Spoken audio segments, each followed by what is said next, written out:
also Republican supporter of Republican Italy, and it was monarchy at the time of the unification. So and he was very sick, and he was. Ok, va bene. Io fra qua non vedo la chat, sì. Now it's a museum. Now it's a museum. Yes, it's a museum. It's a library. Quindi anche questo di And solito. have this, Cosa che serve? Niente. events. No. Ci lascio solo questa. Sì, quella diretto. What do they museum specialize in? Perché qua come si vede Yeah, that's all about diciamo le domande eventuali che vengono fatte su Io lo vedo. sì, no, la vedo da lì. Quindi Yeah. mettere il computer qua così. I Questo didn't know passaggio che this forse non è benissimo. molto No, perché io pensavo che io potessi vedere da che quello che ho. Yeah, Liberal yeah. Giz è questo? Yeah, and Sì. well, he lived in London for Yeah. quite some time because he was exiled in Italy. Yeah, but Italy didn't exist still. Yeah, and I think he's one of the few sort of Italian. No, il video. Yeah. Ah, ok. Yeah. Really known. Sì, c'è da vedere la sala. Him and Okay. Garibaldi. Yeah, and yeah. That's it, basically. And in London, he met the Mario Passelli, this Jewish family, and they supported him financially, and just they helped him also build this transnational network. Yeah. Vedo anche vai un attimo poi. Sì, Esattamente. Allora, vorrei capire.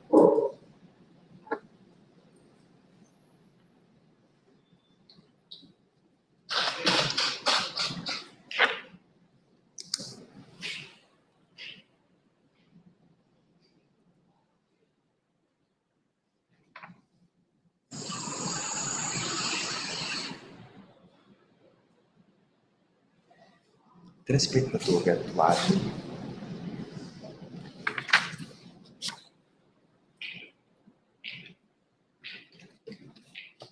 Ciao, come va? Ecco, io sono sia su YouTube Sì, sì, sì. Allora, vedi che ho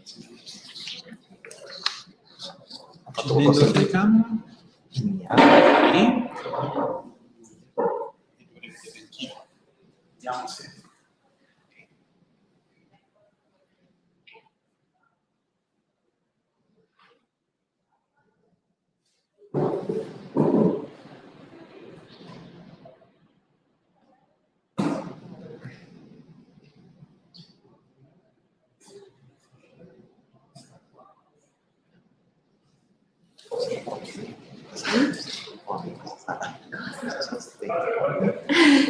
È vero?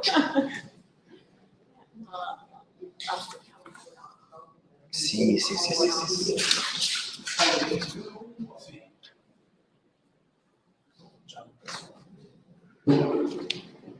Se andiamo meccanicamente. Non so in bagno.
Si riesce a vedere quante persone sono collegate online? Sì.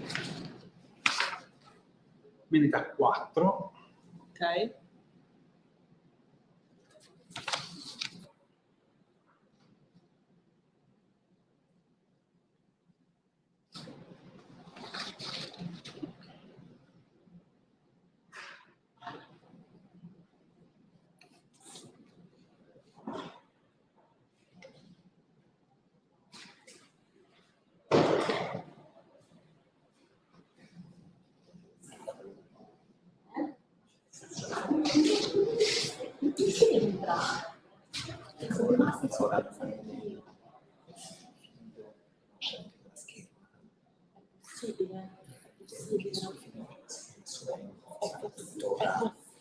Possibile, dal nome non Lei mi era dice in classe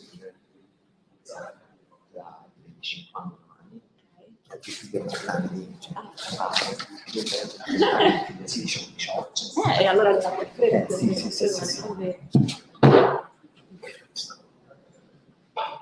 Aspettiamo ancora qualche minuto prima di cominciare, vediamo se c'è qualche ritardatario che riusciamo a intercettare.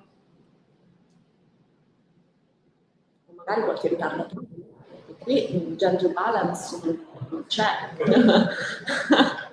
Senza chiuso, uscendo. Lasciate vederla. Sì. Non c'è fatto nessuno finora. No. Poi no, sì, 4. Ok, sì. Quindi questo, io posso anche chiudere questo, giusto? Sì. E questo anche lo chiudo. Sì.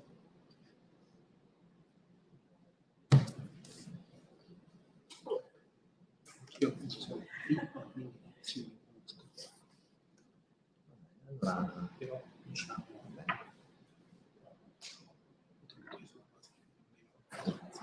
grazie. sì,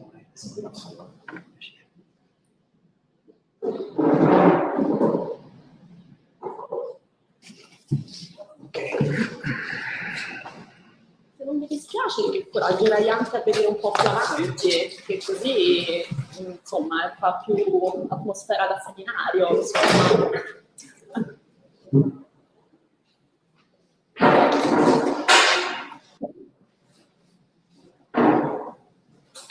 Secondo me acqua ce l'hanno qua, acqua ce l'hanno. Ok. I have water. I always have wine. Me too. Okay, much better.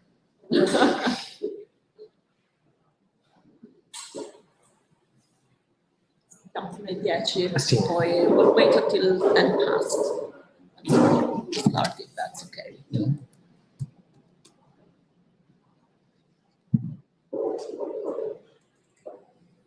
Non credo che abbiamo bisogno di un microfono, no? I don't think we need a mic. This No, microphone. That's for the- one is that for the computer? Streaming. Oh, really? That's for the It says streaming, X though. Okay. Does that mean it's off? It's off. I don't know. I have no idea. Is it muted? That's a good question, though. I think it's on now. So we have how many online? 5. Well, 5 with me, I get 4. So 3 basically.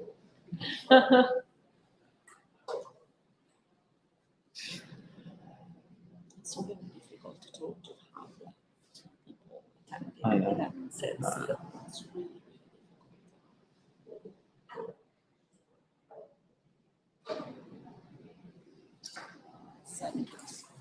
lectures. It's not mandatory. Usually not mandatory. Yeah. What seminars? No, to come to lectures for No. students. No, not in our disciplines. Not history, literature, humanities, social sciences. No, if you do math or physics or medicine. In some places, people ask for signatures. In Modena. Yeah. And I never ask for signatures. I No, never ask for no, signatures. no, Really never like it. tried, no. But Then I do follow with attending, yes. Yeah. That's, but without signatures. Yeah, then in my courses, I usually don't have. I may have 30 students attending the BA module, or 15, 16 MA module. So But in the big See, class, you have who's 200, right? No, yeah, and then I did this year for the first time. I have to do it again next year. A module, which is first year basic 200. contemporary history, like 19th and 20th century module for people studying how would you translate Communication. stories. Yes, communication. Performing as a communication. Yeah, and then have 300 students. do the exams. Felt like, you know, Yeah. being there, the Yeah. concert. Yeah. I cannot sing, otherwise it would have been nice just to perform. But no conversation is possible. Yeah. You're there, you do Yeah. your piece, And then you leave. and that's it. And you see them at the exam. Sono le 10. I think we can start, right? We can start, ok. Allora, cominciamo. Comincio con ringraziamenti. Ringraziamenti ad Arturo Marzano con cui ho insomma, organizzato questo evento. Ringraziamenti a Pietro Finelli che purtroppo non può essere qui con noi, il direttore della Domus Mazziniana, ma che ci garantisce questo spazio e l'ospitalità. Ringraziamenti quindi alla Domus Mazziniana che, come Pietro Finelli ama ricordare, sorge nel luogo dove c'era casa Nathan Rosselli, che era una casa ebraica in cui Mazzini fu accolto e in cui Mazzini morì. E naturalmente ringrazio il nostro graditissimo ospite Seth Anziska. Dunque è un grandissimo piacere e anche, devo dire, un onore averlo con noi oggi. Seth Anziska è Mohammed Esfarsi Lindenbaum, this is a mouthful, Associate Professor of Jewish Muslim Relations a UCL, che sta per University College London. Ci parlerà di The Jerusalem Declaration on Antisemitism, Lessons and Limitations from the Debate over Definitions.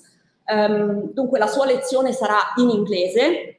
Se avete domande da fare alla fine, cosa che vi incoraggio senz'altro a fare, potete farle naturalmente in inglese o se questo rappresentasse uno scoglio potete farle in italiano e io o Arturo possiamo provvedere a tradurre la domanda. Dunque, prima di lasciare la parola al nostro ospite, mi prendo solamente qualche minuto per una brevissima introduzione che farò in italiano. Vorrei ricordare che questo è il secondo incontro di una breve serie, ma spero che non sarà l'ultimo incontro, di una serie di iniziative che appunto abbiamo immaginato, costruito io e Arturo Marzano e che riguardano il tema delle definizioni di antisemitismo. Il primo incontro si è tenuto sempre qui alla Domus Mazziniana il 16 febbraio ed era strutturato diversamente. Non so quanti di voi abbiano avuto l'opportunità di seguirlo, di guardare la registrazione. Ha visto la partecipazione di studiosi e studiose che hanno presentato, diciamo, la questione delle definizioni di antisemitismo da punti di vista diversi e con opinioni diverse.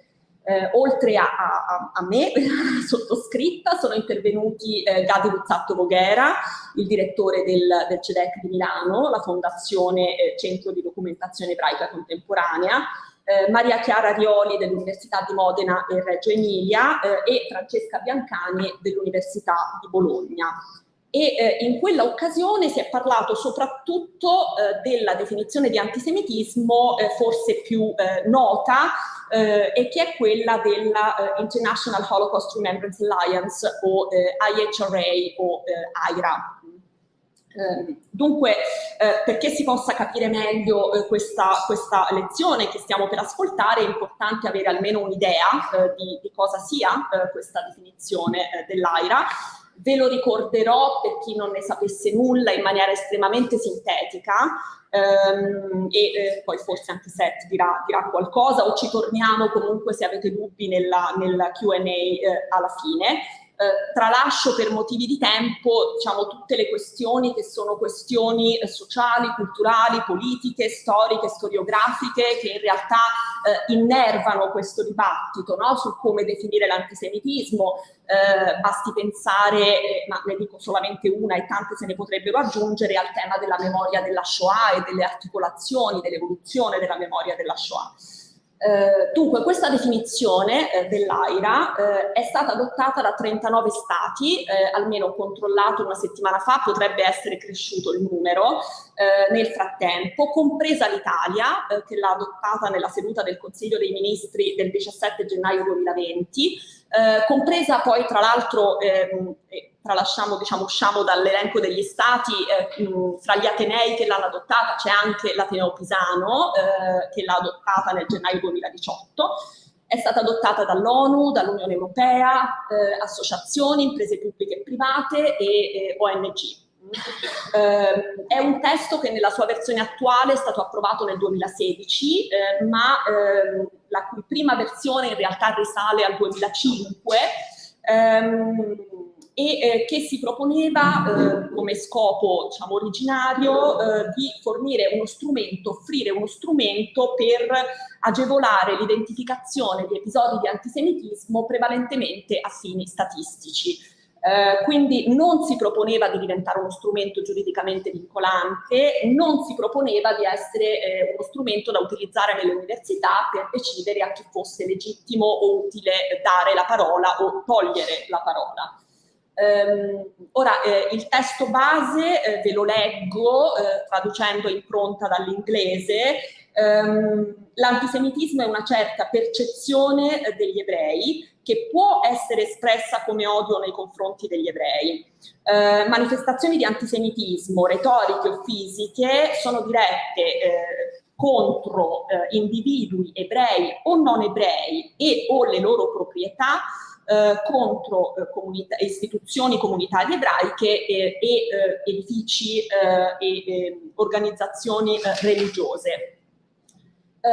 Questo è un testo appunto molto base. Seguono degli esempi però che affrontano il nodo forse più spinoso dal punto di vista accademico. Diciamo, i nodi spinosi sono tantissimi, ma questa non è una definizione accademica, è una definizione che vuole avere un risvolto operativo.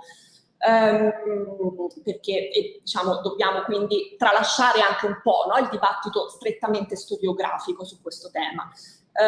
Seguono esempi che affrontano appunto il nodo forse più spinoso, e che è quello della possibile sovrapposizione tra antisemitismo e antisionismo. Potremmo riassumere in maniera un po' generica con questa domanda, ovvero quando una critica anche feroce allo Stato di Israele, ai suoi principi fondativi, all'operato dei suoi governi, all'occupazione dei territori palestinesi, diventa illegittima perché travalica un confine trasformandosi in antisemitismo. Non è una domanda naturalmente, no, semplice da affrontare.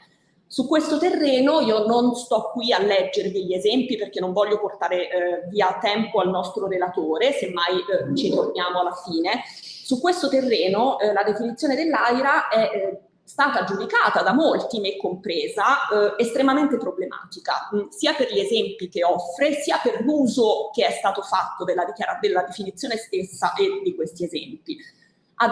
Tanto per essere sempre molto sintetica, vi dico che sulla base di questo testo sono stati e ogni giorno vengono condannati come antisemiti ad esempio il movimento BDS, quindi Boycott, Divestment and Sanctions, ma anche chiunque ad esempio decida di utilizzare la categoria di apartheid per descrivere e condannare la politica israeliana nei confronti dei palestinesi. Ora, al di là delle opinioni diverse che si possono avere su questi punti, diciamo che il problema grosso, a mio parere, con la definizione dell'AIRA è che è stata usata e viene usata come una diciamo, clava per inibire la conversazione su questi temi. Chiaramente una conversazione complessa, però dovrebbe essere diciamo, lasciata in qualche modo libera di svolgersi. La definizione ha un po', nell'uso che ne è stato fatto, questa definizione ingabbiato la conversazione e in diverse occasioni inibito la libertà di espressione. Ora mi fermo qui, anche se molto altro naturalmente ci sarebbe da dire, torniamo su tante questioni nel dibattito. Allora, presento brevemente il nostro oratore. Seth Anziska è fondatore e direttore del Middle East Research Center a UCL. Nel 2018 ha pubblicato un libro molto importante che vi incoraggio a leggere, che si intitola Preventing Palestine, Political History from Camp David to Oslo, che è uscito per Princeton University Press. Non esiste ancora, ma spero che prima o poi ci sarà una traduzione italiana. è fra gli estensori di un'altra definizione che si contrappone alla definizione dell'AIRA e che è la Jerusalem Declaration on Antisemitism, di cui ci parlerà, ed è stato anche a capo di un gruppo di lavoro sui temi del razzismo e antisemitismo nominato dall'Academic Board di UCL proprio per discutere questa faccenda delle definizioni. Sta lavorando a una storia internazionale della guerra del Libano nel 1982. Quindi it is with great pleasure that I give the floor to you now, Seth. Grazie mille. Thank you so much, Carlotta and Arturo, for this invitation. And it's really wonderful to be here in Pisa and to be with all of you and to talk about a subject that in some ways was not something I expected to find myself researching or engaging with. As Carlotta mentioned, I'm a historian of the modern Middle East. I focus on Israeli and Palestinian history, and I also teach about Jewish-Arab relations in the modern Middle East. And as I'll explain in a moment, the reason I became interested in this topic and this subject of the question of how we define anti-Semitism, what the role of definitions are in universities and society at large, emerged from the specific context of what was happening at my own institution at UCL, where Carlotta and I used to be colleagues. And I think what I want to suggest here is that this isn't just some academic debate, but actually the stakes of how we define anti-Semitism, what these discussions over the IHRA definition, and as I'll discuss the Jerusalem Declaration, what they suggest or what they might tell us about the stakes of modern Jewish politics, but also what its impact is on the questions around the Israeli-Palestinian conflict, as we'll see in a moment. So I'm going to talk a little bit about how I came to engage with this question, some background and context for the IHRA, the International Holocaust Remembrance Alliance definition of anti-Semitism, as well as the Jerusalem Declaration. And I want us to maybe, by way of concluding, think a little bit about what are the implications of this subject, of this debate. Why should we be paying attention to it? And what might it tell us about the position or the question of anti-Jewish discrimination in the 21st century, and also how that relates to questions around Zionism, Israel, and Palestine. So I'm going to begin with an incident that actually transpired at my own university at UCL and brought me into this debate or this question around definitions. In February of 2019, an exhibit was set up very much like in a room like this, in the central room of the university, and it was called Moving Objects, Stories of Displacement. And it was curated by several academic colleagues, and it was intended to explore the relationship between objects, humans, and the journeys of people in exile and displacement. And so it drew together a whole series of pieces of archival material, of poetry, that were created and produced by people with backgrounds as refugees. This was the premise of the exhibit. Many of the materials came through people's handling of objects, of craft. Some of them came through photography workshops that were conducted in refugee camps in various locations. And the material came from different contexts, including refugee camps in Beirut and Tripoli in Lebanon, also in communities in London and communities in Jordan. And the idea was to try and engage these communities who are experiencing displacement and reflect on how it has manifested in the contemporary moment. Now, a series of the vitrines, or the kind of displays that were on exhibit in this exhibit, were several items from Palestinian refugees in different camps in Jordan. And they included the embroidery, or a tatriz, embroidered map of historic Palestine. And as an object that reflected refugees longing for home from the vantage of their displacement, it was, in that sense, very representative of many Palestinian homes in refugee camps having some kind of symbol or depiction of Palestine. And it had a Palestinian flag, and it made no reference to the state of Israel. This would not have been surprising from a Palestinian refugee camp in Jordan, and it was, in this sense, a reflection of how the refugees understood or imagined their sense of home. In July of 2019, the curators of the exhibition, these were senior colleagues of mine at the university, received an email from a student at the university who was very unhappy with this display on political grounds. And a complaint was soon lodged about hidden anti-Semitism in this exhibition. And it was lodged in the university's Equality, Diversity, and Inclusion team. And it was forwarded to the relevant dean of the faculty, who met with the student. The student was not satisfied with the university's response. And he alerted, or the student alerted, activists outside of the university to this exhibition and demanded a review. And there was a petition that was launched. And UCL, as a university, began to investigate whether or not there was hidden anti-Semitism in this exhibit on the basis of the presence of this Palestinian flag, which was framed as indicative of an erasure or some form of discrimination against Jews.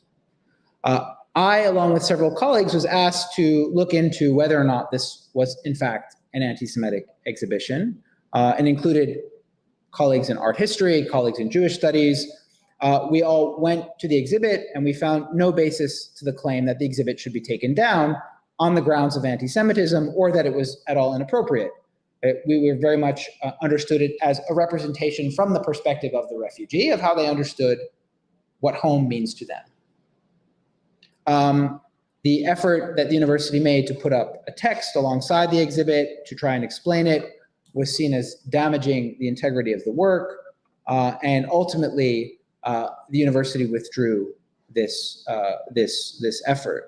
But of course, the sting or the smear of the accusation of anti-Semitism did not go away, in the sense that the accusation had been leveled, and in this sense, very much there was a feeling that colleagues who had been involved in this exhibit were being portrayed in a particularly bad light. And this kind of accusation is quite severe. And the approach, in a way, or the way in which this whole issue unfolded, raised the question of how do we distinguish between things we might see that are uncomfortable, or that might challenge or provoke us, or that we might disagree with, and things that are anti-Semitic or discriminatory. And what happens in the context of something like this kind of exhibit, where there is material that might be critical or dismissive of Zionism or Israel? Do we have a right in that context to portray this as anti-Semitic, or do we have to figure out a way to think through what that discomfort might signify about questions of political allegiance? So this is the context that brought me to this question. Because it's also an issue that is not obviously just limited to this kind of academic exhibit. We are obviously living in a time, in a moment in history where we can see many disturbing trends around anti-Semitism that have grown in recent years, particularly here in Europe, but we can think about it in the context of North America and elsewhere. And so we have a reality of incidents of anti-Semitism from various contexts. And we also have a clear and a growing pattern where the conversation around anti-Semitism is often being invoked when it comes to the question of Palestine. And I think this is something we need to figure out how to contend with, how to deal with. Because it becomes a marker of a society or a community's capacity for self-reflection and for learning how to navigate these kinds of political debates, to figure out a way to navigate or respond to ideas or depictions or arguments that might be seen as politically anti-Zionist or politically opposed to Israel and to Zionism, at the same time not necessarily crossing the line into anti-Semitism, and asking ourselves, when does that criticism cross the line into anti-Semitism? How can we understand this? And that obviously raises the question of how can we define anti-Semitism? Now, those of you who have studied Jewish history or have some sense of understanding histories of anti-Semitism will know that this is a subject that has its own history and its own scholarly debate, its own very robust a sense of understanding the ways in which modern anti-Semitism emerges, the racialized forms of anti-Jewish hatred, how those depart from religious or church-based anti-Semitism, what are some of the modern forms that anti-Semitism takes. And there is a very diverse group of opinions among scholars and the wider public about how we would define or understand anti-Semitism. This then, of course, is where I think we can enter into this conversation about modern day definitions. And first, I think it's important to distinguish the kinds of incidents of anti-Semitism that we have seen, for example, in my own university in the UK, and I'm sure that you might see in places like Italy or elsewhere in Europe, and the areas about which we are looking at political contestation rather than questions of anti-Jewish animus. So, for example, I will sort of just convey to you what a researcher at UCL found about the anti-Semitism that existed in the institution. As the researcher explained, much of this had nothing explicitly to do with conversations about Israel or Palestine. Much of the anti-Semitism that students narrated at UCL was not old poison in new bottles, but actually the bottles were old too. We came across students who were afraid of disclosing that they were Jewish because of experiences of being called names or having to listen to jokes about Nazis, anti-Semitic tropes about rich Jews or stingy Jews, or Jews controlling the media or the supermarkets or the world, or jokes about the Holocaust, patronizing explanations of the Holocaust from non-Jews, comparisons between the Holocaust and other unrelated issues like animal rights. There was a pattern of ugly attitudes and behavior just under the surface of campus life. And you would see this actually, I think, across the continent, that legacies of a certain kind of ingrained cultural or social anti-Semitism, often class-based, in the UK, for example, but in other contexts, can permeate what my colleague David Feldman talks about as a kind of reservoir, a way in which people retrieve or think about Jews in relationship to particular tropes about controlling the economy, about undue influence, etc. There was very much a lack of literacy or understanding about these tropes and conspiracy theories of anti-Semitism among students at the university, particularly when it came to discussing the Holocaust. As the researcher noted, this is Kathy Elliott, quite often I despaired to see a lack even of basic critical thinking, such as the ability to spot a conspiracy theory that universities like to think we promote. So she was surprised to find that in a university where you would assume that there's a certain kind of critical thinking and reflection, that people were trafficking in certain kind of tropes, anti-Semitic ideas, without even giving it a second thought. And you probably have examples of this here, I'm sure even in Pisa, about these kinds of incidents of anti-Semitism. So of course, this leads to the question of, well, then do we need a definition? What would a definition do? Where would it come from? And what would it achieve? And so this is where I want to briefly introduce the IHRA working definition of anti-Semitism. Now, the text of what is often referred to as IRA, or as the International Holocaust Remembrance Alliance definition, originated as a non-legally binding working definition that was drafted by a group of academics and others at the request of the Vienna-based EU, European Monitoring Center on Racism and Xenophobia, the EUMC. And it was presented in a slightly adapted form in 2016 in a press release by the International Holocaust Remembrance Alliance, which was founded in 1998 with 31 member states. Now, the background to the adoption of this definition by the EUMC included a documented rise in anti-Semitic incidents across Europe in the 1990s and early 2000s. According to Kenneth Stern, who is one of the drafters of the definition, it was created, in his words, as a tool for data collectors in European countries to identify what to include and what to exclude from their reports about anti-Semitism, and to have a common frame of reference so that the data could be compared across borders, so that you could identify that what might be seen as anti-Semitic in Italy could be comparable to what might be seen as anti-Semitic in Austria. It might be worth noting, as Stern himself has emphasized, that the task of identifying incidents of events that might be collected and counted for gathering of statistics, for which this definition was designed, is not the same task as adjudicating on a specific instance. So a complaint of harassment against a student, a staff member, or a visitor would require some kind of burden of proof, at least as high as a civil standard of a balance of probabilities, and in some cases probably a higher standard of clear and convincing evidence. No such burden of proof applies when it comes to gathering statistics of probable or possible incidents of anti-Semitism. So we have to also think a little bit about this conversation in the context of legal mechanisms that exist in various national contexts. One other motivation, and I think this is very much at the heart of some of the tensions that have arisen around the IHRA, one of the motivations for this original EUMC definition was increasing concern about what was called the new anti-Semitism.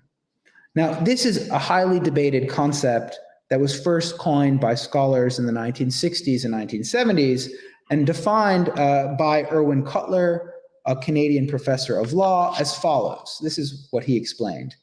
In a word, classical anti-Semitism is a discrimination against, denial of, or assault upon the rights of Jews to live as equal members of whatever society they inhabit. The new anti-Semitism involves the discrimination against, denial of, or assault upon the right of the Jewish people to live as an equal member of the family of nations, with Israel as the targeted collective Jew among the nations. So this is how Cutler understands this idea of the new anti-Semitism. So we move away from a classical definition of Jews as individuals suffering in the context of being minorities in a host society that might discriminate against them, to Jews as a people within a family of nations in the context of the Israeli state, and that state being targeted as a collective Jew among the nations. Now, you can see, if you start to think a little bit about this distinction, some of the ways in which examples of anti-Semitism, in particular in the IRA definition, as I'll explain in a moment, would specifically, therefore, need to focus on Israel and how it relates to this question of anti-Semitism. Just to say, before I get to the IRA definition, as of this month, 39 countries have adopted it. The UK government did so in December 2016, the Italian government in January of 2020. And in the UK, many local authorities, universities have been told that they must adopt it. And of course, this included my own university. Let me read to you the non-legally binding working definition of anti-Semitism, just the core text. Anti-Semitism is a certain perception of Jews which may be expressed as hatred toward Jews. Rhetorical and physical manifestations of anti-Semitism are directed towards Jewish or non-Jewish individuals and or their property, toward Jewish community institutions and religious facilities. And this is, I think, a very clear and coherent and largely agreed upon elegant way of defining, or at least a kind of cogent way of defining anti-Semitism.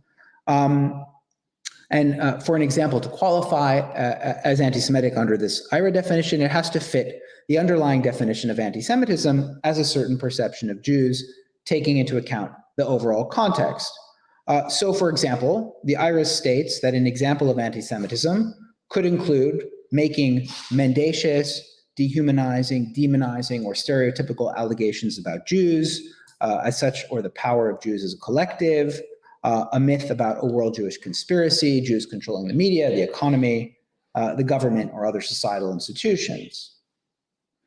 On the other hand, it is a matter of great debate whether some of the other examples from the IRA working definition, which are included with the text, so there are 11 examples that follow from this definition, are always and unequivocally constitutive of anti-Semitism and fit for purpose. And especially this question has arisen when it comes to speech about Israel and Palestine.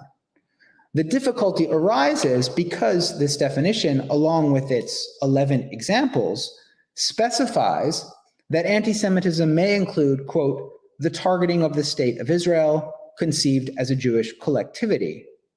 Although the definition states this is not meant to include criticism of Israel similar to that leveled against any other country, it would include, for example, and this is a quote from the examples of the IHRA, denying the Jewish people their right to self-determination, e.g., by claiming that the existence of a state of Israel is a racist endeavor. Now, this is one of the prime examples that has raised lots of concerns, in particular about the question of whether or not this might violate freedom of speech. Would it prevent speakers, academics, or students from criticizing Zionism as an ideology or the legitimacy of the state of Israel and its legal framework as currently constituted? This fundamental question or ambiguity about whether or not we include a certain kind of critique of Israel as something that is anti-Semitic or not is at the heart of why this IRA definition has become so controversial. You can obviously imagine that from the vantage point, for example, of Palestinian civil society, claiming that the existence of the state of Israel is a racist endeavor is not something that would be very much debated. This would be a consensus opinion in question of exclusion, for example, of those living under occupation in the West Bank, or those citizens of Israel who are not afforded the same equal rights as Jewish citizens.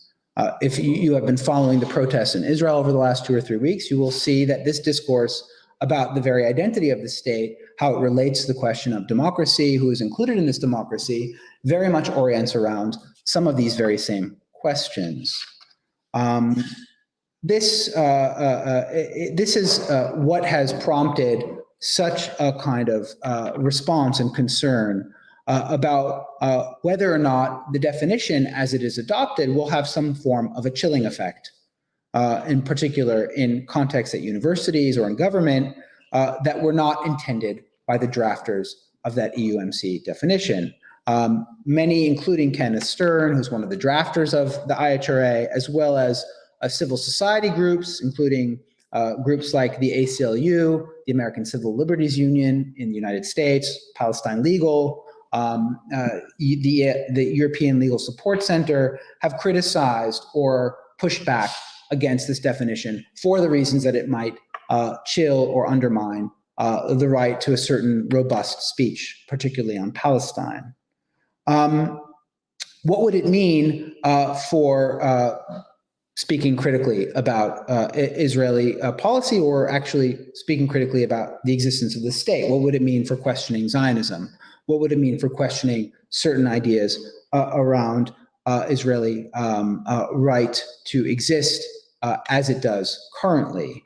What are the implications of this kind of adoption of a definition? What does it mean, for example, if a local government or municipality, as was the case in London, for example, tried to run a particular event?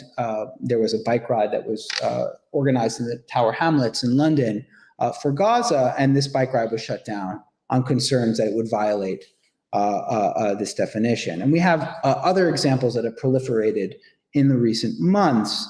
Would it affect the kind of teaching that would happen in a classroom? What would it mean if a lecturer was crafting a reading list, for example, on a lecture that I often give on the 1948 war, the Israeli War of Independence, or what Palestinians call the Nakba, the catastrophe of 1948? Would one have to probe the kinds of sources one was using? What would it mean if you were teaching about the connection between Israeli independence and Palestinian dispossession and statelessness? So questions that suddenly begin to arise in the way we think about how we teach, the way we think about how we research. How, for example, might it have shaped this inquiry into the moving objects exhibit that I told you about at the beginning? Think for a moment about advocates who call for the right of return of Palestinian refugees and the reconstitution of the Israeli state as democratic, binational state with equal rights for Jewish and non-Jewish citizens.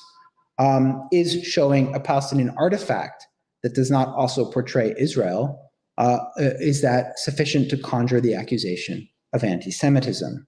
So I think we have to contend with this question because it is not, again, a theoretical question. It's a question that has created a lot of deep division and debate.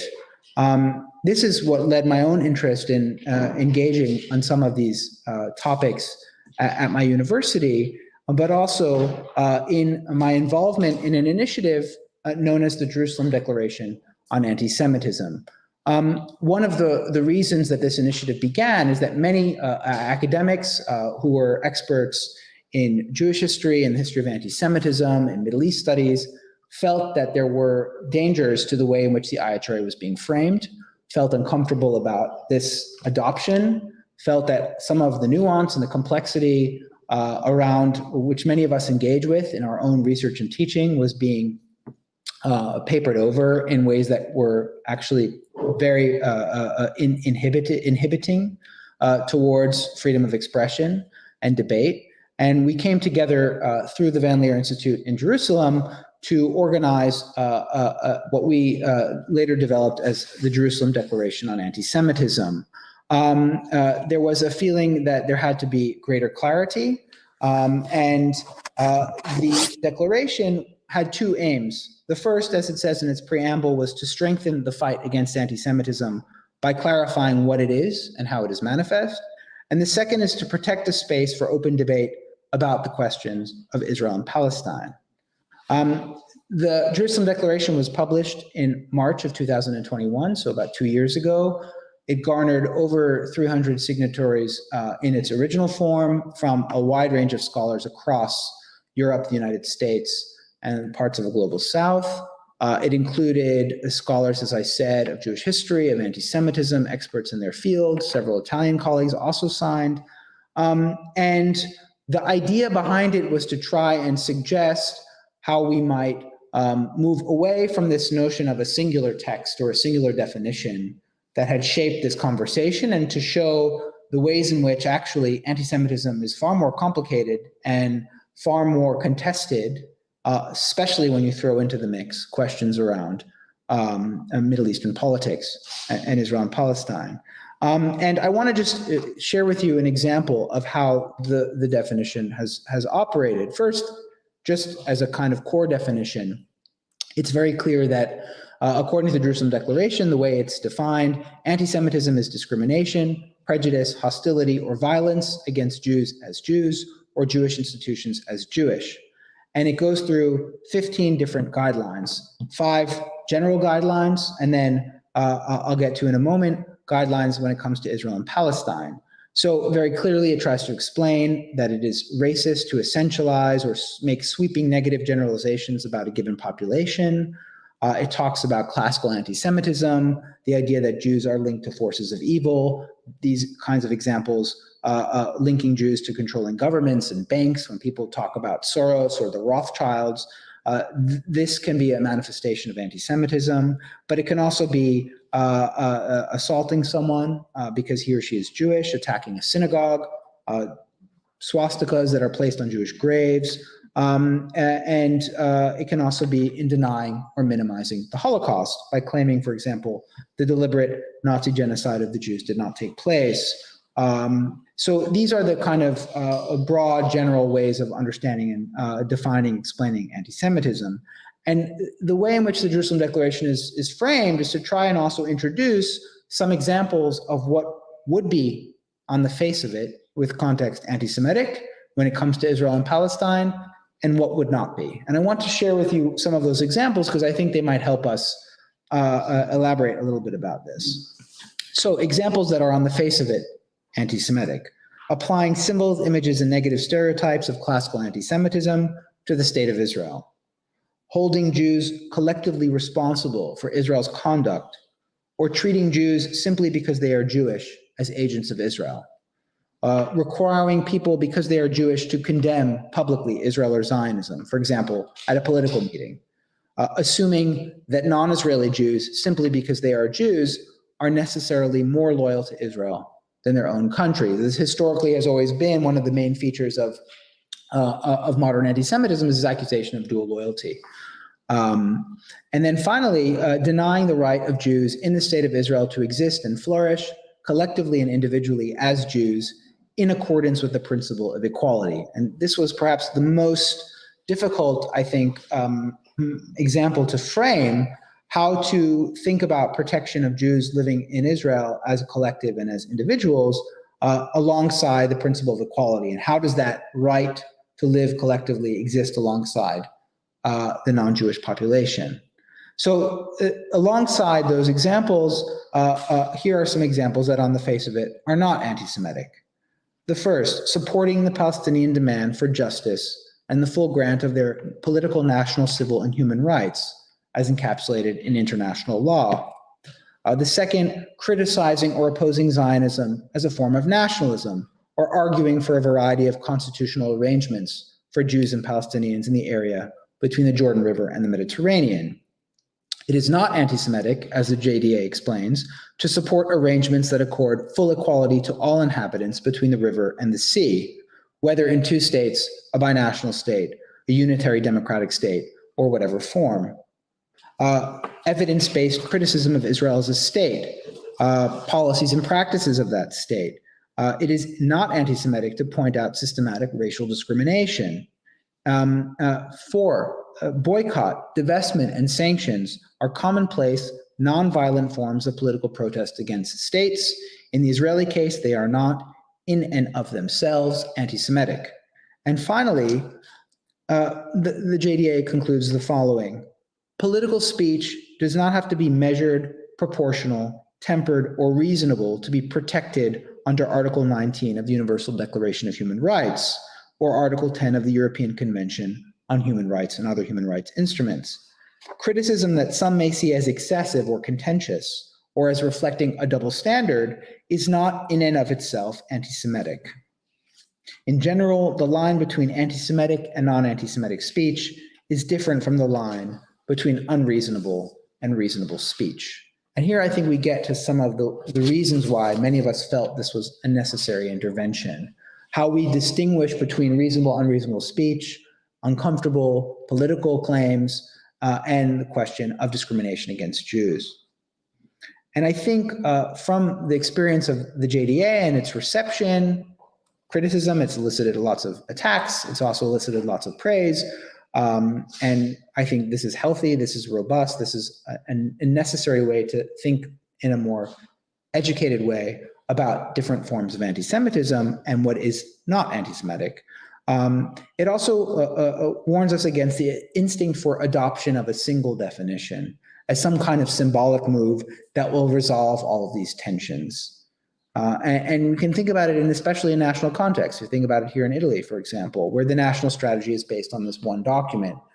Where else do we decide or make policies on this kind of basis? And I feel very strongly in thinking through these questions and my experience with these definitions about the danger of turning to legal instruments as a measure of mediating certain kinds of interaction and government policy in this way, rather than focus on how we educate our communities, how group prejudice functions, where to distinguish between discriminatory behavior and legitimate debate over political questions.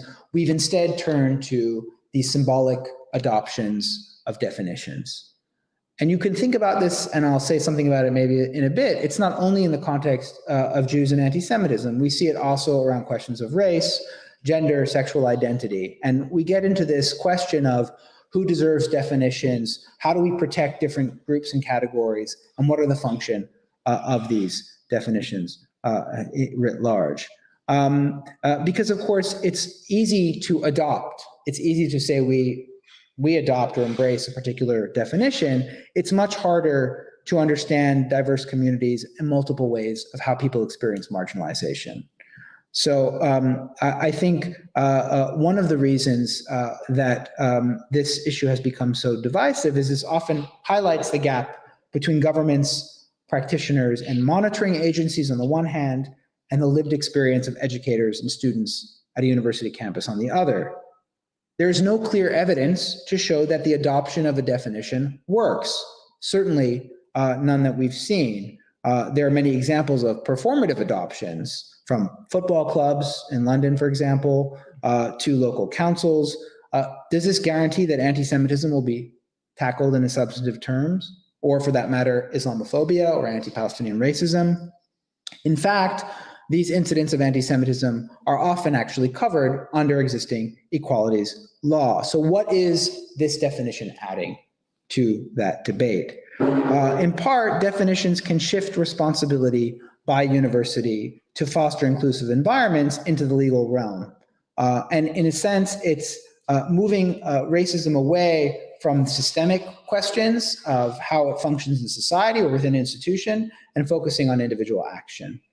By exempting institutional racism, the symbolic adoptions would arguably make it harder, not easier, to challenge certain failings on racism and prejudice for Jews, Muslims, or any protected group. So one asks, does the symbolic adoption of the IHRA absolve an institution from thinking, why have there been these incidents of anti-Semitism?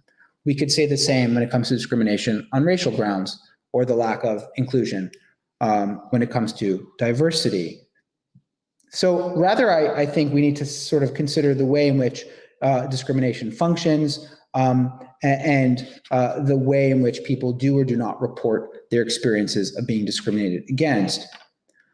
Before concluding, I want to discuss the historical elements at play here, because I think one of the things that this entire debate is raising, and why I think it's so pertinent and topical, is why and how these questions have become further entangled in the 20th century and into the 21st with the rise of Zionism, the emergence of Israel in 1948, and in a sense, a transformation, a revolution in modern Jewish politics, away from experiences of being a minority towards the attainment of sovereignty for Jews in a national home. And it has brought with it the entanglement of religion and nationalism. What the Jewish philosopher Yeshayahu Leibovitz argued in the 1967 war, in the aftermath of the war, was the danger of the nationalization of the Jewish religion. Very much a concern or a critique that the over-identification of Judaism with the nation state in the way that it had been expressed in modern Israel would threaten or undermine classical or traditional Jewish expressions of identity. And there's a long-running debate about this. And in fact, one of the interesting things to consider actually in the Italian context is if you look at the final interviews of Primo Levi in 1982, 1984, before his death, around the time of the Israeli invasion of Lebanon, he was extremely critical of the government of Menachem Begin, of Ariel Sharon's decision to invade Lebanon. He famously spoke out against the Sabra and Shatila massacre. And if you look at the content of these 2 or 3 final interviews he gave, this is the ground in which he was really expressing a kind of a turn or reification of a diaspora Jewish experience, a hostility to some extent towards the nation state in the context of Israel. And he stopped talking about this because the criticism or the backlash against it was very severe. But I think if you go back to thinking about how he expressed his own views on this, you can see it as a very good inflection point in the tensions I'm describing, that actually the 1982 war, and I think about this, my own historical work, is really a moment in time when these discussions about the new anti-Semitism take center stage. It grows out of the initial UN debates over Zionism as racism in 1975, but the 1982 war really accelerates this. And it explains, I think, how things have gotten so complicated, how the questions, as the Jewish historian David Beale explains, of power and powerlessness in Jewish history have been shaped by this merging or this convergence of Jewish religion and Jewish cultural identity with nationalism in the context of Zionism. We also, I think, have to be aware of the danger of presuming some kind of homogenous Jewish communal response on this question or on the unity of definitions in general.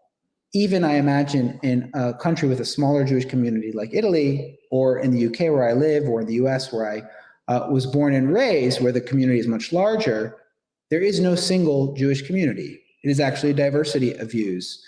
And we have to ask ourselves, who speaks authoritatively for the Jewish community? Who is the Jewish community? What voices are we listening to? How do we define along those lines? And in what extent, in the case of the U.S., where I was born, many of the organizations that are at the forefront of advocating, for example, around the IHRA, are actually organizations that were originally part and parcel of building the post-war liberal American state. So the Anti-Defamation League, the American Jewish Committee, these were organizations that were in a very active involvement in the civil rights struggle in the 1950s and 60s, and very much aligned with liberal and progressive ideals. Over time, and this has a lot to do with the way in which Israel has become a central feature of Jewish identity in the diaspora, have become much more engaged in defending the Israeli state. And so that change tells us something, I think, about modern Jewish politics as well. I also think that as this tension becomes more pronounced, and as some of the links between Jewish religious and cultural identity and nationalism begin to fray, and you see this again in the last few weeks, I think if you look at the responses of major Jewish organizations globally to what's happening in Israel, you see an anxiety and often a panic about how the democratic norms of the state seem to be eroded, the questioning of whether or not this is a democratic state, the risks to Israeli democracy that have been outlined by the protesters, but also the pushback and critique by anti-Zionists and those who have always argued that underneath the structure of the state, the lack of a constitution, the lack of real equality between Jews and non-Jews, as it has existed since the creation of the state in 48, bring into question this idea of whether one can even claim that this is a democratic system rather than an ethno-national system. So I think we are witnessing, or we are in a moment of transition where there is a disentangling of these identities, and it is very much shaping Jewish experiences outside of Israel as a result as well. And I think that this is only going to get more complicated and in a way more difficult to disentangle. And there are no easy answers. One of the reasons why the Jerusalem Declaration, many of us felt was important, with all of the criticism, and I could talk about the criticisms and what people have said or concerns that it raised, we felt it was important that there be at least a way to shift the conversation away from this idea that there is only one way to engage on this subject. As some of the issues around the questions in Israel-Palestine begin to shift, we are going to see, I think, more of these debates focusing on the politics of anti-Semitism. To me, the risk is that aside or by portraying critiques of Zionism in Israel as anti-Semitic, aside from emptying anti-Semitism of its real meaning, and of course, it's not to sideline the very real ways in which anti-Semitic speech can, in fact, be coded as anti-Zionist, but I'm talking about the examples that I mentioned before of clear anti-Zionist or anti-Israel speech that's not anti-Semitic. I think that these definitions, these tools can also conflate legitimate critique with anti-Semitic animus, and this drives a wedge between communities in university settings, but also in society at large.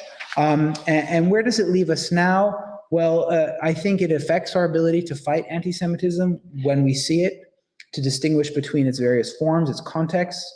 I also think that it raises the question of how Jewish communities express their sense of Jewish identity through solidarity around anti-Semitism, which is a way of shifting away from a kind of expression, or what Sal Baron has called the lachrymose reading of Jewish history, a history based on kind of suffering or marginalization, a history of thinking about Jewish identity through the lens of discrimination, towards a different kind of engagement. It also, I think, undermines solidarity between Jews and other oppressed peoples. I see it, for example, in my own university context. How does the advocacy, for example, around the IHRA erode the possibility of solidarity with Muslim students or Arab students who feel that they will be targeted, or that they will be at a loss because of the way in which this definition is framed? These are some of the questions I think we need to grapple with. Politically, I also think there's a broader issue at stake here. What happens when the rise of the right, when we think about figures like Viktor Orban in Hungary, Donald Trump in the US, we can think of Giorgia Meloni here in Italy, Boris Johnson, Liz Truss, Rishi Sunak in the UK. What happens in different constellations with political and minority groups? What happens, for example, in the UK? I've had this conversation with many colleagues. What happens when the Jewish community moves towards endorsement of conservative politics? What does it mean for the legacy of Jewish engagement with more liberal causes? How does this potentially lead to a hitching of one's political solidarity or allegiance with positions, policies, attitudes that actually might be out of sync with certain kinds of ethics and values that the community has always believed in? So the best example I can think about in the context of the UK is the Tory Conservative Party's attitude on refugee issues and migration. If you read closely or you're following what Priti Patel, the previous Home Secretary, and Suella Braverman have been advocating when it comes to migrants and refugees, you will hear hair-raising ideas that are so antithetical to, I think, the values that animated Jewish understandings of progressive politics or the experience of Jewish immigrants, for example, historically. So I think we need to consider the broader context here, what some of these debates suggest, how they're being deployed politically as well. I want to conclude in a way with an incident that happened just a few weeks ago in London as a way of illustrating where I think some of this is going. And that is that at London's Chelsea and Westminster Hospital, there was a long-standing exhibit of artistic work by Palestinian school children from Gaza that had been on display in one of the hospital wings. And after complaints were made by the UK Lawyers for Israel against the existence of these plates, saying that it made, claiming the display was, quote, discriminatory against Israelis, Jews, and supporters of Israel, the hospital was forced to take down this exhibit. And it sort of immediately reminded me of what happened at UCL about this moving objects exhibit, that we are in a moment in time where this idea of the discomfort, that the depiction of the Gazan children's landscape, again, the issue of the flags, again, the issue of what is portrayed cannot be given a certain kind of space, because that would create too much discomfort on behalf of Jews and people who are supportive of Israel. And I think we are in very dangerous territory when we think about the erosion of this line between discomfort and discrimination, and why it's important to think about alternatives like the Jerusalem Declaration for navigating some of these distinctions. Ultimately, we have to find avenues for knowledge and complexity and depth of understanding of Jewish history and other histories, as well as anti-Jewish discrimination and wider discrimination of minorities and oppressed people, to chart a way forward with bonds of solidarity intact. And in this manner, I'd emphasize the role of the classroom and teaching as a space to have these discussions at a different kind of pace, to air our disagreements and discomfort, to think about where we are all coming from, how we engage in some of these questions. I think it's slower and harder work. It's less immediate in some ways, but that's the kind of change of the deeply held perceptions of understanding why, in fact, some people have ideas that stem from these reservoirs of discriminatory thinking, and how we overcome and shift those kinds of perceptions and attitudes. It doesn't simply come from the invocation of some kind of adoption or definition. So I will end there and look forward to questions as well. Thank you.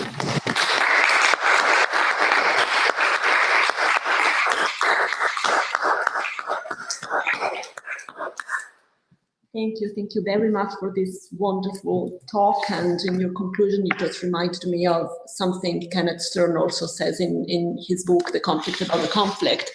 There's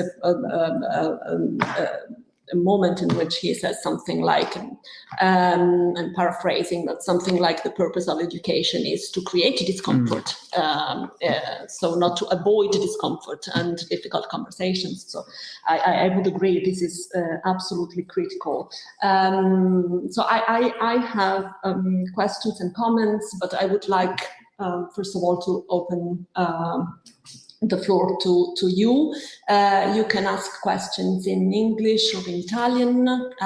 If you ask in Italian, we can translate the question into English, but please do not be shy. And or you just want clarifications if you want to ask specific issues, other examples that you think might be useful to understand. And also from home, if somebody is connected, if they want to write down on the chat, feel free to.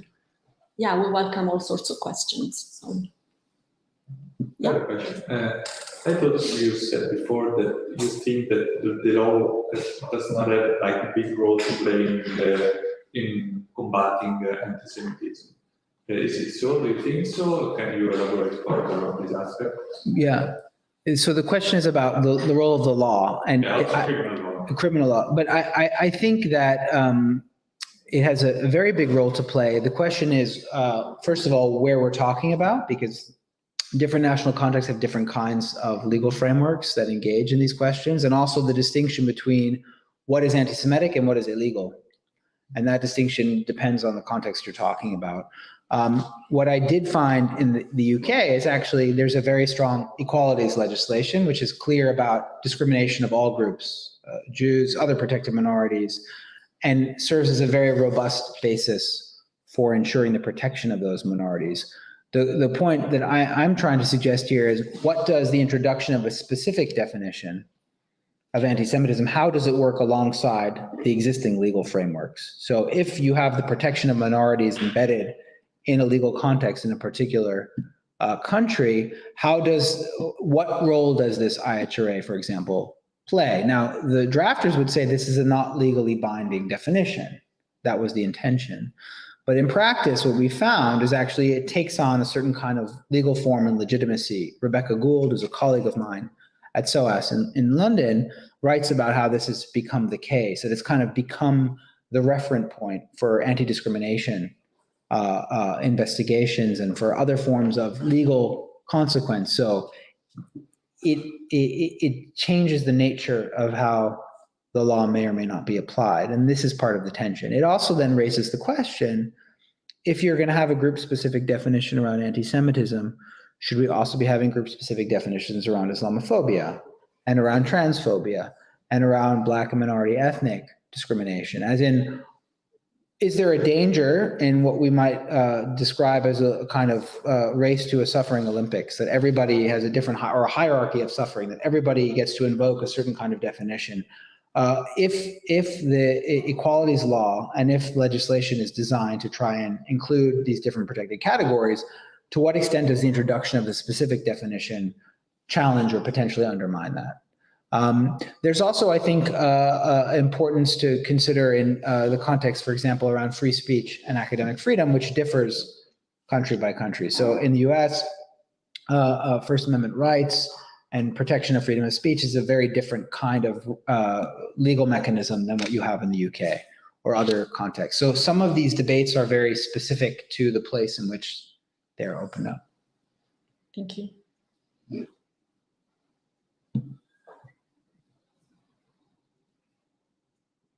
Shall I try to make a small question or a general question? Yes. So I have a question concerning the IRA definition. So you are not happy with the IRA definition because of the contents of the definition, that giving a better or giving less examples or better examples, this would help, or the way in which it was used politically, as we have seen, or that there was a definition and you are against a definition because defining is problematic, and therefore is the JDA a good thing or had not been existing the higher definition, therefore better not to have also the JDA?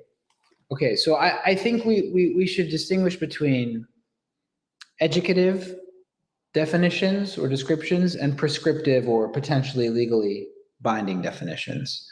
My own view, and this is as a historian, is I'm in favor of the idea that there's multiple ways to read a text and multiple interpretations of a particular topic, right? That if you would look at a bookshelf on histories of anti-Semitism, you'd find 500 volumes. You wouldn't find one singular approach to this. One of the problems with, I think, the way in which the IHRA developed is it became this kind of symbolic text because governments were adopting it, because it was being promoted by particular kind of organizations. Everybody has to get on board. But if the text is problematic, or the text is inconclusive, or the text also contains examples beyond the core definition, which may be problematic, does one have a right to say, this isn't just an academic debate, but actually there are ways in which the text can be misused? We can think the drafters or the original intention behind it may have been one thing at the EUMC, but the application has led to specific examples of misuse. So therefore, there's a need to clarify. Now, that's where I think my own interest and where the JDA came from. But of course, it's in some ways an epistemological trap, because the minute you come with an alternative definition, you are in some sense reifying the idea of a definition. So how do you engage in a critique or in a response to a text without replicating or referring to the text? So one of the main critiques, for example, of the JDA was that it's doing a similar thing, right? It's saying that this is the definition, and it's linking questions of anti-Semitism to questions of Palestine. And in particular, amongst Palestinian civil society, there's a lot of frustration that this debate has kind of implicated them in a discussion around anti-Semitism, which they do not choose to be in, or they feel they have been dragged into. And in that sense, I think this is a very fair critique of the entire enterprise, why this is happening. But I am a believer that one must, to challenge the text, one must change the context. And I think whatever one thinks about the IHRA, one can now understand that because of the existence of the Jerusalem Declaration, you understand that there is a much more robust and diverse understanding or interpretation of some of these very contentious debates around Israel-Palestine, for example, when it comes to accusations around anti-Semitism. That in itself, I think, is very healthy. I don't think that dilutes or undermines what is it to actually be able to fight or understand where anti-Semitism is. I actually think it aids and helps us understand in the most complex ways where we might distinguish what is and what is not anti-Semitic. And I think these are tools, they're educational tools. They are not, again, going to solve the deeper systemic problems, but I do think that they will help us navigate what is increasingly a very hard moment in time around this issue. Yeah. No. Do we have other questions from the audience? Yes, please. One question. There are more people that want to change the definition, or more people that don't want to change the definition of anti-Semitic? I think the question is, who are we talking about? There's the question of national endorsements of the IHRA. There's a question of communal endorsements. These are very, very significant. There is a great deal of support and endorsement of the IHRA amongst mainstream Jewish organizations, amongst many nation states, over 30. Many would say this is a consensus view. Why are we challenging the consensus view? Now, and yes, it's been academics or those who have been critical who have taken a more active lead on it, but one has to ask who gets to define or who gets to speak? Who are the people who say this is the appropriate or inappropriate way to define? And one of, I think, the lessons here is, do we allow for the self-definition of people who are the victims of discrimination alone, or do we think about it in combination with these other contexts? So one of the critiques, for example, of any challenge or criticism of the IHRA is, no, this is what Jewish communities have asked for, this is what's been endorsed nationally, therefore this is what has to be followed. But as we know from discrimination law, and in particular in the UK, we don't only listen to the voices of those who argue for a particular case without understanding some of the context or others who might be affected. So if a mainstream Jewish communal organization insists that this is the only way to define it, and yet it comes into tension or at some kind of cost with Palestinian group or civil society or other a non-Zionist organization, who arbitrates how we decide that? So part of the reason for this is saying, actually, there needs to be a way to accommodate this difference. Thank you. There's a question from the chat. Okay, yeah. Which has to do with this very problematic satirical cartoon depicting Eli Schlein, who's the new secretary of the Democratic Party. The leader of the... Yeah, Eli Schlein, she's the daughter of an American Jew academic and of Italian Jew also academic. She was born in Switzerland. So this is the cartoon I'm just... So the question is, I guess, how to limit anti-Semitism in satirical cartoons. I might also add, are we willing to limit satirical cartoon? Is it limiting satirical cartoon a way to limit the free speech or not? Are you all familiar with the caricatura of Eli Schlein that was published by Repubblico Quotidiano? Okay, this is what we're talking about. Yeah. Let me just be sure that there was the question. Okay. I mean, it's, Carlotta, if you want to comment. to me, seeing the image, this would fall very much in line with what is a traditional classic anti-Semitic trope. And even if you would read the JDA, you would see very clearly that there is, in definition, in Article 3, anti-Semitism can be manifest in words, visual images, and deeds.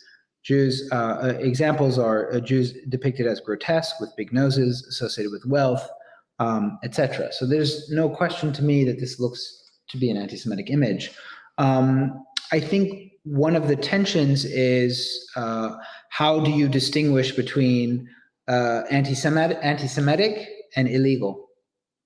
And this, again, is a contextual question of the national law. So you can have examples where there are anti-Semitic images that are legally in particular places, and examples where this would be US. Yeah, exactly. So I think that this is perhaps one of the tensions, is what you do in the context of a media space, and the prevalence of these kinds of images suggests, again, this idea of the deep reservoir, that people are drawing on certain kind of ideas. And we saw this also with this constant invocation of Soros in the depiction of cartoons about, by many Trump supporters in the US, about particular political figures.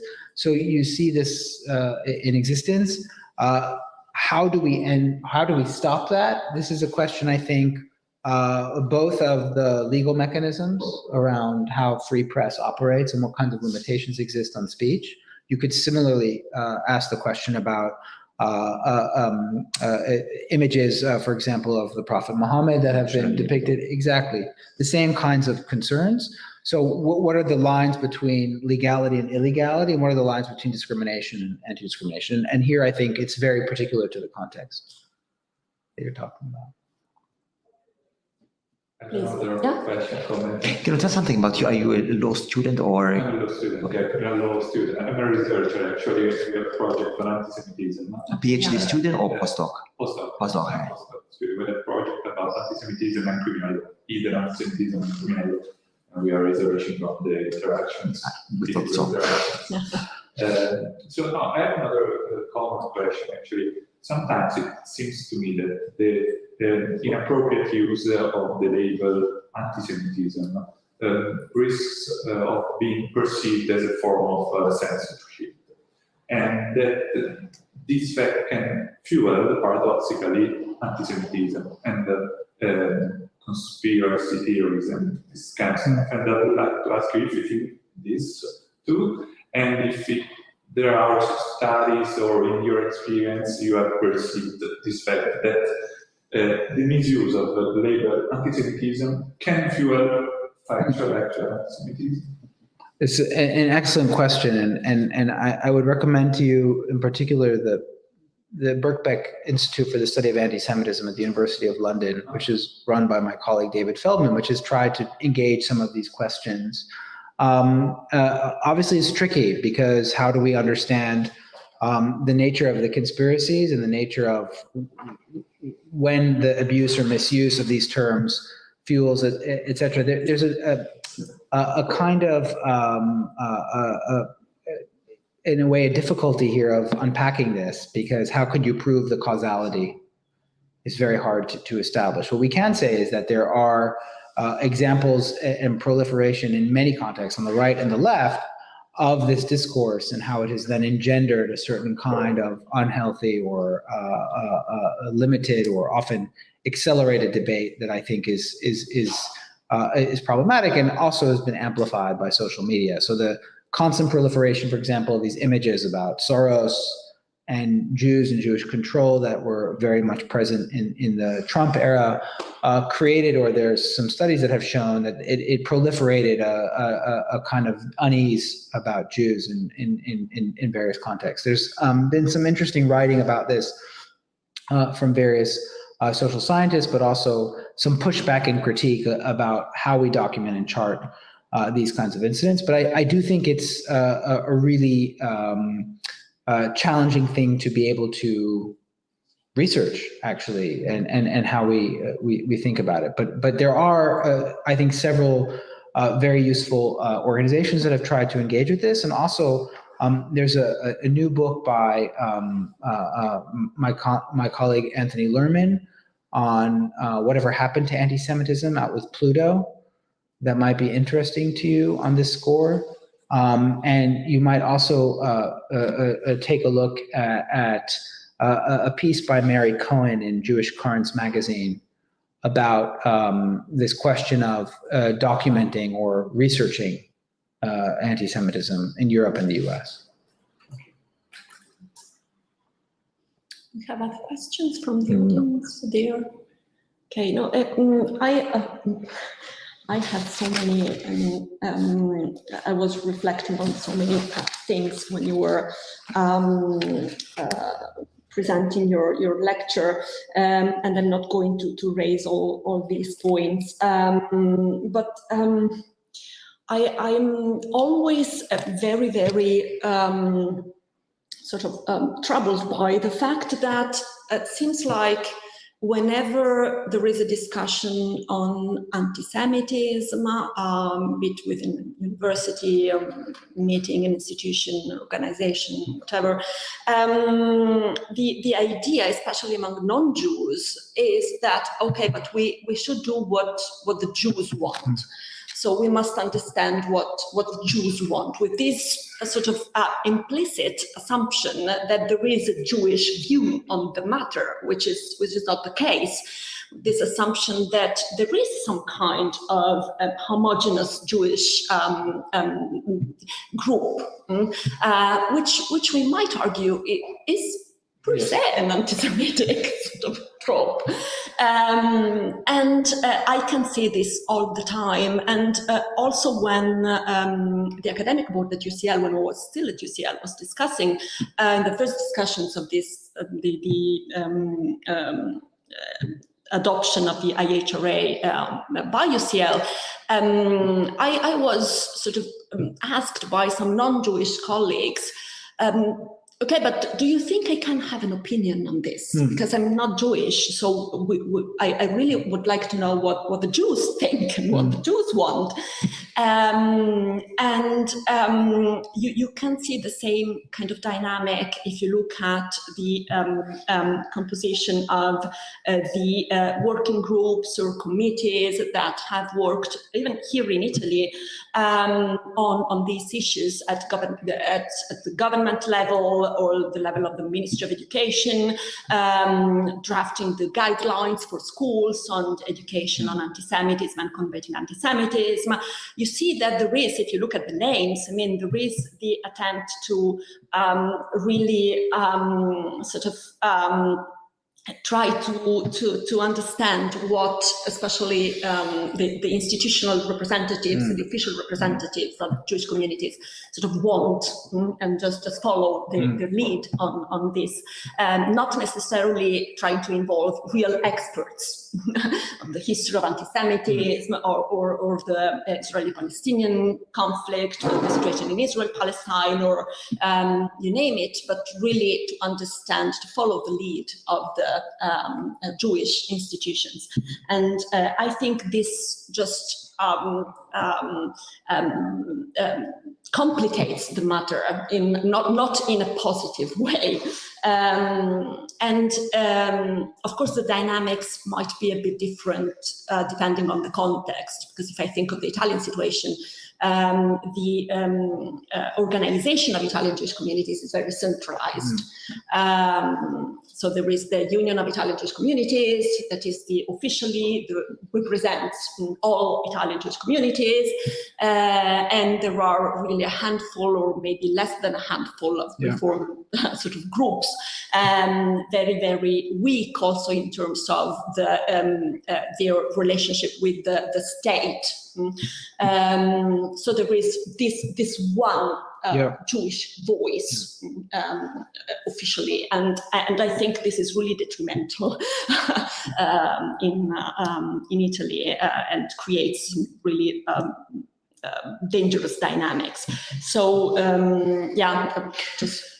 Yeah, I mean, it's similar in the UK. The Board of Deputies, it functions in a similarly centralized sort of way, and there is a clear sense of this is what mainstream Jewish organizations feel or think, and therefore this is the view that needs to be taken into account. Now, part of the reason I bristle in some ways is, as you can hear from my accent, from an American Jewish context that I was socialized into, the size of the community, and this is part of the reason, and the way in which it functions as a minority in a liberal state. There's a greater deal of diversity of views and of the accounting for the dissenting voices, even though there's many dominant, important Jewish organizations that have strong views on this. I think that there isn't the same kind of consensus around it. And I think there's sometimes a healthier, more robust discussion over this. But also there's in what I found in the UK, there's a kind of skepticism. The academics don't know anything. They don't have the real lived experience, right? Only those of us who are monitoring anti-Semitism on a daily basis, only those of us who are in at the coalface of some of these questions are fit to talk about this. Now, I don't think it's an either-or proposition. I'm not saying to dismiss communal organizations or Jewish bodies who have very important work that they regularly are playing on the question of the experiences of anti-Semitism. I just don't think that they're the sole voice on some of these issues. And I think that some greater respect in both directions would be useful. So if we could acknowledge and understand the role that communal organizations might play in the navigating with authorities, the experience of anti-Semitism in particular context, as well as the role that scholars or other practitioners might play in pushing the field of discussion in other directions. And also, we are engaging with students every day. So I am seeing how my Jewish students and my non-Jewish students and my Muslim students and my Arab students are navigating some of these issues in my courses. And I have a duty of care to all of them. And so in this sense, the university is not a communal space. A sole communal space is a space of multiple communities. And that raises the question of what distinguishes or what happens in university is different from what might happen elsewhere. Now, I have witnessed or been a part of many debates over many years about these topics in university spaces, and often there might be a view that Jewish communal organizations have on a particular issue when it comes to Israel and Palestine, and they should feel free to air that view, but that doesn't mean that they are correct. And I think this idea that if you challenge that, or if you critique it, or if you say this is not agreed upon, then the charge becomes, but you are aiding and abetting anti-Semitism, or you are making this an uncomfortable space for Jews. This to me is deeply insulting and offensive, but also counterproductive to what is it to be a robust and resilient respondent to some of these issues. why are we so fearful that we don't know how to have this conversation, or we don't know how to engage these issues in a responsible way? And instead the accusation becomes, you must be self-hating, you must hate Jews, you must be anti-Semitic. And this came up often in the context of the JDA, in particular in the German context. Those of you who follow these issues in Germany will know that there is a very, very narrow space of engagement on Israel-Palestine and a great deal of repression when it comes to Palestinian civil society. And there has been a cavalcade of attacks from that community, from the anti-Deutschers, or kind of a community in Germany of very, very severe critics of the Jerusalem Declaration and others. And I find it quite offensive that this portrayal then becomes, you therefore must be compromising Jews or not caring about Jews, etc. If you disagree with me, or you disagree with the interpretation or the approach of the document, make the argument. The history of anti-Semitism and the scholarly debates over it are many, many years old and many, many books deep. And so this idea that we must all get in line with one singular way of understanding a complex topic is completely antithetical to the ways in which, at least I experienced in my own Jewish communal upbringing, how we study, debate, and think about difficult topics. Yeah, the Talmud being just Yes. one example of that.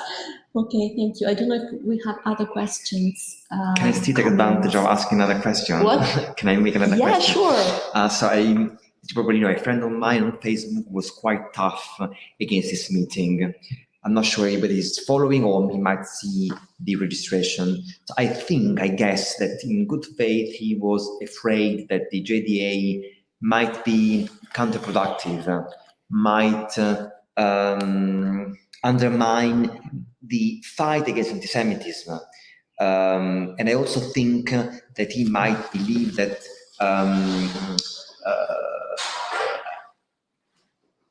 there is lots of space for antisemitism in anti-Israeli positions. So if there's something you can say to him, to say, look, the JDA, we are on the same boat. We are all fighting against antisemitism, which I hope that all of us agree on, and yet we can discuss and have different opinions. I don't know if my question was clear. Yeah, I think it's become harder to say what we're all fighting against because of the whole debate within this idea of what is the new anti-Semitism. I mean, this is the question. We had a consensus of understanding discrimination against Jews as a minority in these classical ways of understanding anti-Semitism. I think nationalism and Zionism have made this really complicated. And so part of what you're seeing is the fact that the stakes here, or the debate, is about this. It's about how we understand Jewish rights to collectivity in a national context in a particular state. And does that right, we could say theoretically, understanding Jews have a right to self-determination, and that's all well and good, but do Jews have a right to self-determination at the expense of Palestinians? The minute you introduce this question, it's not so simple anymore.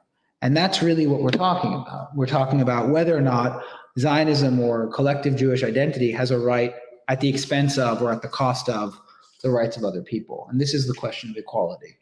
And I think this is the fault line that is the explanation for why your friend is so uncomfortable, and why there's a great deal of anger about this. Because I think what it's trying to get at is the fact that there isn't a consensus on some of these questions, and that is the area in which the invocation of the idea of anti-Semitism is thoroughly unhelpful. And actually, we need to be talking about what does it mean to contend with the manifestations or the expressions of Jewish national and collective identity in a state of Israel, in a collective Jewish enterprise that is also in conflict or in control, and in the case of the Palestinians, occupying another population. And what does that mean then for, going back to the point I made earlier about questions of power and powerlessness in Jewish history? How does sovereignty change the expression of modern Jewish politics? I think that's the much harder question to answer. And I don't think that there's an appetite to talk about ethno-nationalism in Israel. it's an uncomfortable conversation. It's not something that I think there's a consensus about, and I think that there's a desire not to see oneself in this context as engaged as, and this is where the whole interview with Primo Levi is so interesting, as the idea of the oppressor. You know, this notion of victims being in a position where they are also capable of violence or discrimination against others. This is the tension, I think, at the heart of why this has become so robust in its disagreement. But there isn't going to be an easy way out of that, because I don't think the national question is not going away in the context of Zionism in Israel, but neither is the criticism and the backlash against it. Yeah, I think it is also very evident that there is widespread defensive attitude in Italy for sure, but I think also in other European countries where Jewish institutions and many Jews, not all of them, of course, but feel like sort of we need to show a united front on these questions, and we cannot show that there are divisions among us. This is very evident, and this is anecdotal, completely anecdotal, but in a few Italian closed Facebook groups, Jewish Facebook groups, where you can really see and read this every day. So, okay, let's discuss maybe this topic or this other controversial topic among us, but let's not show to the others that there are these divisions, because we need to show a united front. This is really, really evident, and it becomes just a way to just close all possibility for a conversation on these topics. But this is why I go back to the 1982 war, because it's a really interesting moment of rupture for this idea of the consensus. You know, one of the famous American Jewish sociologists, Nathan Glazer, talked about the twin pillars of American Jewish identity in the post-World War II era being the Holocaust and Israel. And this is a way in which people understood or expressed their sense of Jewishness. As the Holocaust recedes historically in terms of the time span since the end of the war, but also as Israel becomes more an object of contestation rather than consensus, that goes to the heart of a kind of discomfort or an uncertainty about how one's Jewish identity is expressed in the modern era. And I think this is why you're seeing this kind of fear, actually, about what this all sort of connotes. Yeah. If we don't have other comments or questions, because I think we could go on till midnight and probably later than that, but let's not do that. If we don't have other questions, maybe we can just close the session, and I would like to close it by thanking Seth once again for this wonderful, wonderful lecture.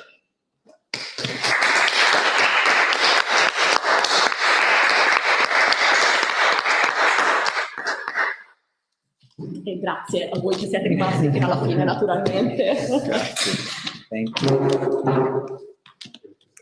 Le importanti saluti questa mattina, verso le mattine. Ci immaginavamo. Che ci hanno messo in detto dal gruppo, insomma. Bene, Grazie.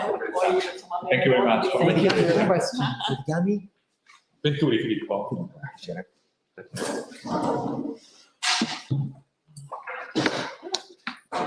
Sebastiano, un secondo. Sono stati parlavamo, sì, eravamo noi desideravamo un corso e c'era leggendo che riguarda il marketing,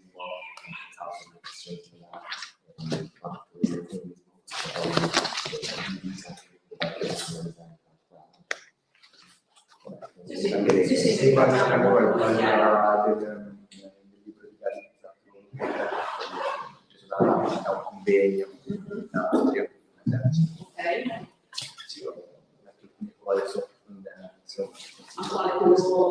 Thank you very much.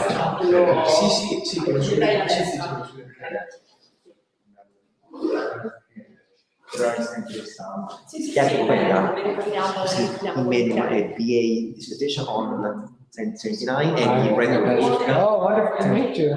Both and read your book. Fantastic. Well, I'm sorry it hasn't been translated to Italian. Yet. Yeah, exactly. So you wrote on 1979. Yep, on the Israeli-Egypt peace treaty. Excellent, excellent, really good, fantastic.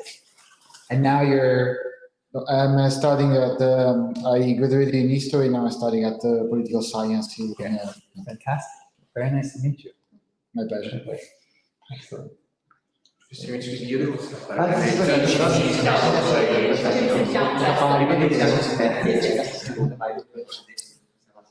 Ciao.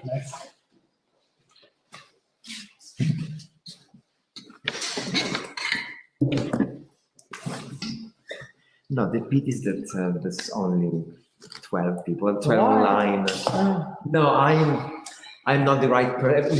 Both Carlotta and I are not the right person in terms of communication and engagement. Yeah, yes, but at the Because same we do time, I difficult started, things. yes. I mean, not an easy Yeah, topic. Yeah, but I started because I taught my MA course in the first semester, and I had around 16 students, and I started advertising this event back then, In September. as soon as we decided to date.